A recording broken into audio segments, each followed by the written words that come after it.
Bonjour, bonsoir à toutes et à tous. Vous êtes sur la radio-télévision Fadris. Bienvenue à votre première sortie du bulletin d'information pour ce 19 septembre 2025.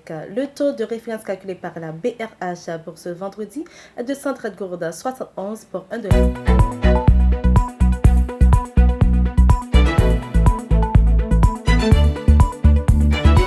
Des hommes lourdement armés ont attaqué tôt jeudi la commune de Bassin-Bleu. Selon les dernières informations disponibles, plusieurs habitants ont été victimes, dont le professeur bien connu Gardi John alias Tiguet, tué puis brûlé par des membres du gang Kokorat Saras. Le commissariat a été incendié et un climat de panique s'est installé dans cette localité du département du Nord-Ouest.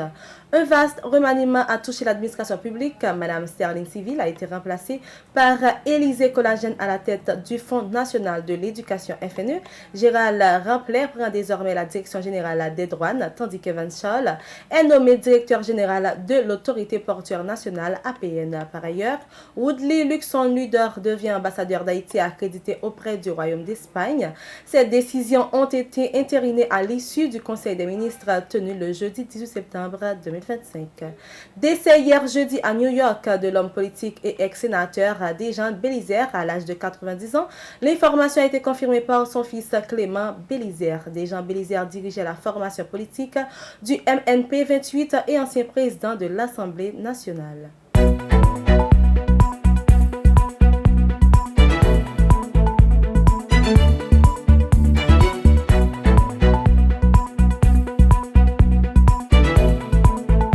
Le comité stratégique des Assises nationales du 27 juin a estimé lors d'une conférence de presse donnée hier jeudi à Delma que le CPT et le gouvernement ont piteusement échoué dans leur mission. La COREPAD-PA rappelle qu'en vertu de l'accord du 3 avril 2024, le départ du CPT est prévu pour le 7 février 2026 afin d'éviter un vide institutionnel qui plongeait le pays dans le chaos.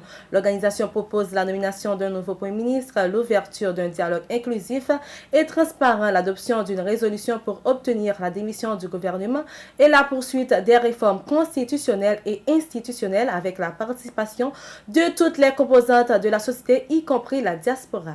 À l'occasion de la deuxième journée de l'atelier sur la gouvernance des données organisée les 17 et 18 septembre pour marquer les 75 ans de l'Institut haïtien d'une gestion rigoureuse et d'un usage stratégique des données statistiques afin de soutenir les politiques publiques et de renforcer la transparence économique du pays. Dans un message adressé à notre rédaction, l'organisation Thomas Saint-Papéry TPP accuse le Premier ministre Alix Didier Fils-Aimé, le ministre de la Justice Maître Patrick Pellissier, les 9 membres du Conseil présidentiel de transition CPT ainsi qu'Edouard Bossan d'avoir comploté pour écarter le commissaire Roosevelt Cadet à la tête du parquet de Port-au-Prince. Selon Miller Pierre, le porte-parole du TPP, ces responsables se seraient entendus pour écarter Maître Roosevelt Cadet de ses fonctions de commissaire du gouvernement au motif qu'il refusait de céder à la corruption afin de déposer à sa place Maître Jean-Fritz Peterson Dorval.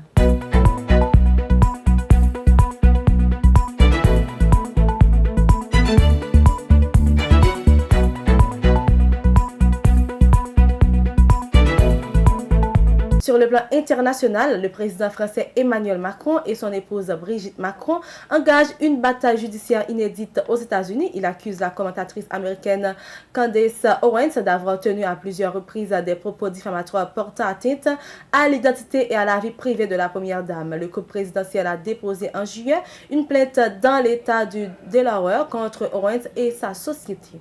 La légende du cinéma américain Charles Robert Redford Jr., dit Robert Redford, est décédé le 16 septembre 2025 à Sundance, dans l'Utah, à l'âge de 89 ans. Acteur charismatique, réalisateur oscarisé et fondateur du prestigieux festival de Sundance, il laisse une empreinte durable dans l'histoire du 7e art. Né le 18 août 1936 à Santa Monica, Californie, il s'est imposé dans les années 1960 avant de devenir une figure majeure du cinéma mondial et un défenseur engagé de nombreuses causes.